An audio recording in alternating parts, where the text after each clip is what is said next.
Galera do 7º ano do Estado do Paraná, todo o pessoal aqui comigo nessa aula, na Semana do Conhecimento.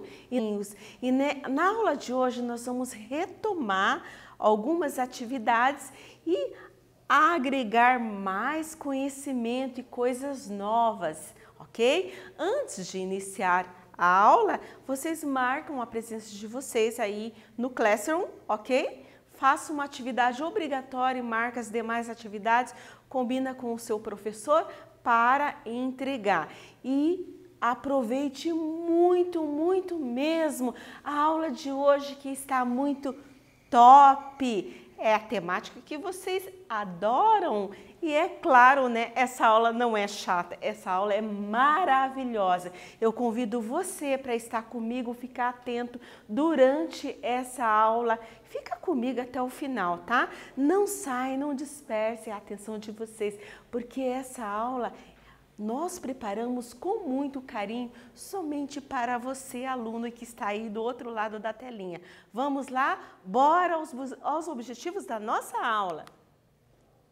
Continuar analisando textos que se apresentam no formato de quadrinhos, focalizando a tirinha. Que mais? Analisar nesses textos a finalidade, o contexto de produção e a estrutura composicional. Esta é a nossa segunda aula dessa Semana do Conhecimento. Sim, aquela semana maravilhosa que todos adoram na escola, não é? Feiras de ciência, oba, feiras de ciência, vamos produzir, cada um tem uma ideia e vamos expor o nosso material. E aqui também nós estamos convidando você para disponibilizar o seu trabalho para nós, né? Para o seu professor da classe, para os seus amigos, nas redes sociais e também enviar à Secretaria de Educação para que a gente possa divulgar o seu trabalho. Hoje vamos focalizar o que mesmo? Tirinha! Atente bem para as características desse gênero, pois você deverá produzir uma tira para enviar aos seus professores. E essa produção precisa ser caprichada, pois poderá ser divulgada nas redes sociais da Secretaria Estadual de Educação. Assim, já vá pensando, né, na temática que você abordará em sua tirinha e como vai desenvolvê-la. Começa aí a expandir o seu pensamento, a sua imaginação, a sua criatividade, que eu tenho certeza que você é um bom artista. Leia essa tirinha.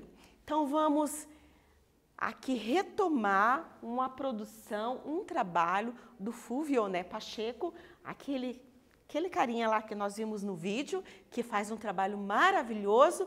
E essa tirinha é do quadrinista Fúvio Pacheco, que trabalha a Gibeteca de Curitiba e nos falou sobre os estilos das histórias em quadrinhos no vídeo apresentado na aula passada. Se você não assistiu a aula passada, ora, vai lá correndo assistir a aula, porque essa aula é uma sequência da primeira aula. Tudo bem? Então eu não vou aqui explicar sobre essa imagem, porque no vídeo vocês terão a explicação pelo nosso quadrinista Fúvio Pacheco, ok? Os relatos azuis, aqui nós temos essa imagem, não é, maravilhosa de rosa e azul e que retrata muito bem o que nós já sabemos, que nós trabalhamos em sala de aula. Pois bem, hoje veremos mais um vídeo apresentado pelo Fúvio. Agora ele falará do seu trabalho como quadrinista e de sua obra Relatos Azuis, da qual faz parte a tirinha apresentada no slide anterior. Preste bastante atenção, tá? Lembra que eu falei ali? A tirinha que eu não ia explicar, então ele vai explicar agora. Que interessante, não é mesmo? Por meio da obra em quadrinhos Relatos Azuis, podemos, além de nos divertirmos, aprender mais sobre o que mesmo? Autismo, gente!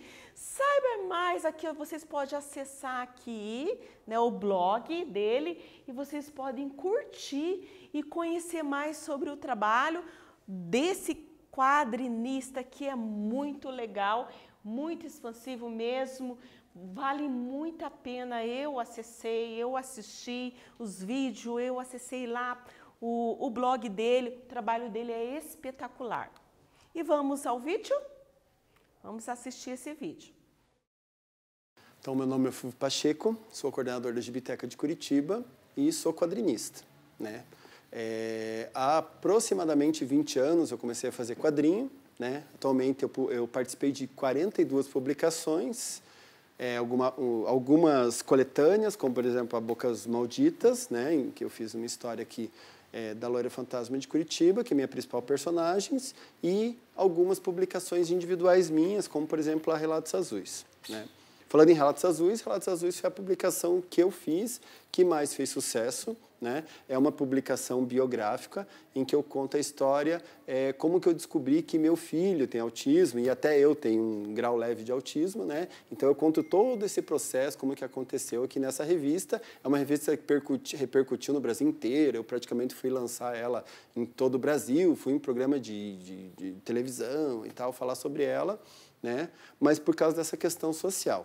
Mas a maior parte das publicações que eu fiz, na verdade, elas têm temática de lendas aqui da cidade de Curitiba, né? Então eu fiz, por exemplo, a revista da Loira Fantasma de Curitiba, que ela é feita toda com uma técnica que chama stencil. Stencil é um molde que você corta com estilete e daí você faz o desenho usando spray.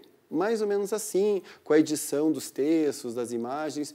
Então, ele foi feito, né? Eu fiz o desenho, eu pedi para uma pessoa, para uma amiga minha, a Matiasi, fazer o roteiro, uma pegada um pouco mais feminista e tal, da Loira Fantasma, que é a lenda mais famosa aqui da cidade de Curitiba, da loira que ataca os taxistas, né? Que fica ali na Mateus Leme, chamando o táxi, e ataca os taxistas. Além da Loira Fantasma de Curitiba, tem também o Lobo da Estrada, que é a história de um lobisomem que é caminhoneiro, também baseado nas lendas aqui da cidade, né? E a gente tem também o Vampiro de Curetuba, né? Que é um vampiro indígena, um vampiro caigangue, que é um personagem que eu fiz para a revista Calafrio, que é uma revista que existe desde os anos 80, né? Uma revista, uma coletânea de histórias de terror e tal, que na verdade eu fiz não só a história do índio Curetuba, como também da Loira Fantasma, né, do Lobo da Estrada. Eu fiz algumas histórias, que são as minhas histórias mais recentes, né? Daqui também a Mestres do Terror, também é uma coletânea de histórias de terror, que tem algumas histórias minhas, né? Mas, na verdade, a primeira história que eu fiz foi essa daqui, que é a revista da Kika, que foi a própria Kika que me encomendou, e que foi a partir dessa revista, que eu ainda estava lá, não estava nem na faculdade ainda, quando eu fiz essa historinha, uma historinha bem simples, assim, bem curtinha, mas foi a partir dessa revista aqui que eu fiz essa carreira, né, de quadrinista aqui na cidade de Curitiba. Dentre as publicações que eu fiz, a gente tem essa aqui, que é Relatos Azuis, né, e eu queria mostrar uma tira específica aqui dentro dela. Ela é toda feita em tons de azul, a gente acabou elegendo essa cor, azul e rosa, na verdade, para fazer toda a revista em quadrinho, bem para fazer referência ao autismo, né? Até quando é o dia de conscientização do autismo, eles iluminam os principais pontos da cidade de azul, porque é a cor, né? Essa tira, especificamente, ela fala sobre, assim, quando o quadrinho, né, Relatos Azuis, ele é um quadrinho biográfico que ele conta como que a gente descobriu as características do autismo na vida do meu filho, né? E essa aqui é bem a tira que explica o nascimento, assim, né? Que o Murilo não apresentava comportamentos que os distinguisse da maioria das crianças. Ela é uma tira toda feita em quadrinhos, não são balões. Por quê? Porque ela, como é biográfica, ela está sendo narrada, né? Então, eu estou falando em primeira pessoa o tempo inteiro aqui, e ela está toda em quadrinhos de narração. Então, aqui a gente não está usando balão. Então, apresento que ele não apresentava características, tem uma imagem ali que mostra ele um pouco depois do nascimento, que era um bebê que não apresentava, porque a maior parte das crianças não apresenta as características do autismo quando nasce, apresenta só lá quando tem 1, 2 anos de idade, algumas características, mas, na verdade, a criança só a partir dos 3 anos que ela tem as características mais fortes assim, do autismo, né? Daí fala aqui que ele era uma criança que chorava interruptamente e que foi a partir de 1 ano de idade, que foi quando a gente constatou que ele tinha o autismo, né, que ele começou a mostrar sinais de autismo mais significativo, que autismo significa voltar-se a si mesmo. Então, aqui nesse quadrinho está representando ele focado ali vendo a televisão, sem se importar com o mundo ao redor dele. Eu desenhei aqui, né, minha esposa, a mãe dele, né, ali do lado, e ele não se importando para ela, porque essa é uma das características, né? Então, a ideia é mostrar aqui esse primeiro passo, esse primeiro ponto dentro dessa descoberta do autismo aqui dentro do Murilo, né, que é o tema aqui da nossa revista. Essa segunda tira, né, que vocês estão vendo aqui, ela é uma tira um pouco diferente do restante da revista. Por quê? Porque o restante da revista é uma narração, como eu falei, é uma revista biográfica, ou seja, ela é toda narrada, não tem muitos diálogos, balõezinhos de fala, né? A maior parte são caixinhas de texto, por quê? Porque é um texto aqui em primeira pessoa. Mas ele fala uma cena específica que tem uma pessoa que está pensando assim, preciso falar, né, para o menino, para ele pular para o meu lado, tem uma divisão, assim, como se fosse uma cerquinha, assim, que precisa pular para o lado dela, e dela fala, filho, pula, né? Só que ele, em vez dele pular para o lado, primeiro ela pensa no que ela vai falar, então tem um balão de nuvenzinha, né, que representa o que ela estava pensando falar, daí ela fala, pula, só que ela não explica que é pular para o lado dela, explica que é pular e o menino pula ali onde ele está.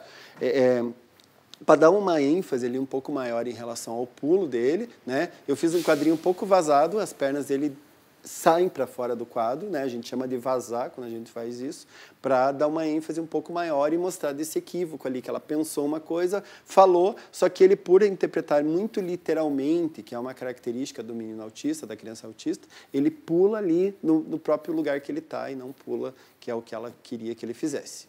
Essa terceira tira, né, ela também ela foge um pouquinho do padrão do resto da revista Relatos Azuis, porque também, né, como eu expliquei, ela é toda narrada em caixinha de texto, por ser uma narração em primeira pessoa. Ela é um diálogo, né, entre o Murilo, né, que é meu filho, e a avó dele no telefone, né. Também fala da questão do autista interpretado de forma muito literal, né, aquilo que é falado. Então, ele fala assim, alô, vovó. Ela fala, alô, tudo bem, o que você está fazendo? Daí eu falo, eu estou falando no telefone com você. Né? Por quê? Porque é o que ele está fazendo ali no momento. Por quê? Porque a criança autista ela tem essa questão de responder com muita literalidade. Né? Ela não imaginou, olhar o que ele está fazendo falando no telefone. Né? Então, por isso tem essa questão um pouco engraçada ali. É um texto em balãozinho de fala, porque ali eles estão trocando um diálogo, né? Que é, como eu falei, que ela foge um pouco do restante da revista, que é todo narrado em primeira pessoa. Voltando aqui, gostaram do vídeo? Sim, muito incrível, muitas informações legais, que é muito bom vocês ter esse conhecimento desse quadrinista paranaense, e o trabalho dele é muito incrível mesmo, porque ele já tem uma experiência de vida e todos os desenhos que ele faz, todas as produções dele tem muita propriedade, gente. Por que tem muita propriedade, né? Porque são vivências, não é? Então, eu achei assim maravilhoso, eu tenho certeza que você gostou. E continuando aqui, a linguagem dos quadrinhos. Nós já estudamos, ou vocês já estudaram em outras aulas, sobre linguagem não verbal e linguagem não verbal, com certeza. Você já tem esse conhecimento. E eu trouxe aqui algumas explicações sobre isso. Os sentidos nas histórias em quadrinhos são produzidos pela articulação da linguagem não verbal, os desenhos, ok? Esse é o resumo. E a linguagem verbal, as informações escritas aqui propriamente dito nas histórias em quadrinhos. Na representação do desenho do quadrinista, nós temos ali a cor azul, não é? A cor azul é para os quadrinistas aqui, para ele, na história dele, representa um tipo de linguagem. Tudo bem? Como as tirinhas em geral apresentam diálogos, a forma de registro dessas falas é por meio de balões. Vejamos nas atividades seguintes se você conhece todos os tipos de balões. Quem faz o desenho, o aluno ou a aluna que faz o desenho, conhece todos os tipos de balões, porque já estão aí inseridos nesse mundo artístico. Mas quem não conhece, nós podemos retomar aqui. E você que já conhece, a gente vai retomar também para fixar no seu conhecimento. Relacione as colunas indicando a função de cada tipo de balão. Nós temos aqui o primeiro balão, o segundo e o terceiro balão. Para cada um desses balões aqui, então expressa um tipo de indicação ou função. Então vocês vão relacionar a letra A, B e C que estão aqui dentro dos balões com aqui essa atividade. Vou marcar aqui a atividade, por exemplo, na número 1. Expressam pensamentos ou sonhos. Qual é o balão aqui que expressam pensamentos ou sonhos? Qual é o balão que representa uma fala comum? E qual é o balão que expressa um sussurro? Ok? Vamos lá?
Conferindo a nossa questão. Então, a letra B é o segundo balão que expressam pensamentos ou sonhos. A letra C é aqui o terceiro balão que representa uma fala comum. Observe bem os balões, tá? A letra A, aqui nós temos esse balão aqui, o primeiro, que é pontilhado, expressa um sussurro. Muito bem. Continuando aqui, relacione as colunas indicando a função de cada tipo de balão. A questão de número 2. A mesma coisa que vocês fizeram no primeiro. Então, aqui vocês vão relacionar a letra A, B e C com o tipo de balão que indica a função. Então, vamos lá, vocês podem ler ali, ok? E realizar essa atividade.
Então, turminha, aqui o segundo balão é a letra B. Aqui indicam a fala simultânea de 2 ou mais personagens. O terceiro balão, que é a letra C, indica uma mensagem de fala eletrônica, rádio, TV, robô, etc. E o primeiro balão expressam gritos. Então, ficou letra B, C e A. próxima explicação aqui nós temos vários tipos de onomatopeia, que é uma figura de linguagem na qual se reproduz um som por meio de fonemas. Isso vocês conhecem também. Ruídos, gritos, sons de animais, sons da natureza, barulhos de máquinas e o timbre da voz humana fazem parte do universo das onomatopeias. Daí vocês podem observar aqui a imagem que nós colocamos. A questão de número 3 é o seguinte, vocês vão relacionar as onomatopeias aos seus significados. Do 1 ao 9, vocês vão a primeira coluna relacionar de acordo com a segunda coluna. E já retornamos.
Ok, galera, conferindo aqui a nossa questão, então ficou assim. 7, vou só falar os números, né? 7, 8, 9, 6, 3, 1, 5, 2 e 4. Ok? A segunda coluna ficou nessa ordem. E depois vocês podem ali retomar e conferir certinho. Agora vamos ler algumas tirinhas, tá? Chegou a hora de ler algumas tirinhas e atentar para todos os elementos que esse tipo de texto apresenta. A articulação da linguagem verbal com a linguagem não verbal, a presença do humor, os tipos de balão utilizados e a presença ou não de onomatopeias. Então vamos lá? As tiras que vamos ler é do Funk Afonso, personagem criado pelo cartunista e arte educador Rodrigo Bellato. A apresentação dessas tirinhas é também uma homenagem a esse palestrante curador de projetos educacionais itinerantes que foi pioneiro em revistas em quadrinhos digitais no Brasil e faleceu neste ano de 2020, ok? Então aqui essa expressão curador aqui, gente, é como se fosse um tutor, tá? É uma expressão muito importante no mundo artístico, que retrata, entendeu? A pessoa que cuida. Essa tirinha aqui do Funk Afonso. Que lindo, um ovo de Páscoa 2 em 1. E tem um cartão. Feliz Páscoa, Feliz Dia dos Namorados. Feliz Páscoa e Feliz Dia dos Namorados? Sim, ovo 2 em 1. Mais uma. Minha mãe do céu, trocamos de corpo. Pingo, e agora? Nem dá nada, o pior não é a troca de corpo, o problema são as pulgas. Que pulgas? Então, as tirinhas continuam, gente, a leitura continua, vocês podem se divertir lendo. Tem muito mais, depois vocês podem retomar, tá? E o que nós estudamos na aula de hoje? Sim, estudamos característica e finalidade do texto, que apresenta no formato de quadrinhos que enfoque nas tirinhas, tipos de balões de fala, onomatopeias, articulação entre linguagem verbal e não verbal e efeitos de humor nas tiras. Ok, finalizamos a nossa aula, eu aguardo vocês na próxima aula, tá? Não percam, até mais!